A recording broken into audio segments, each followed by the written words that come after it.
Okay, so for today, I will give an example of permutations. Okay, so word problem prior to permutation.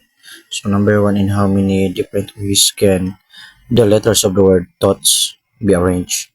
Of course, okay, a lot of letters most occurred in this word thoughts. Okay, are identical. So first get the n or the totality of the letters of the word thoughts. So that was 8. Okay, so uh, in this case we will use the formula for the distinguishable.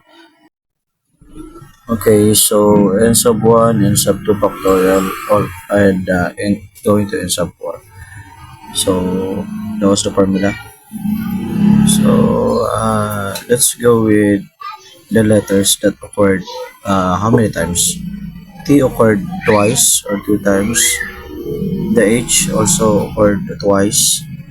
And look for the other repeating letters. So none except for the T and the H. Then applying or by substituting, get 8 factorial all over 2 factorial times 2 factorial. So expanding or simplifying, so 8 going to 1. So 8 times 7 times 6 times 5 and times 2 times 1 all over 2 times 1 and 2 times 1. So cross out the similarities, then the remaining must be multiplied. Then okay, after that 20,160 divided by 2 giving us 10,080.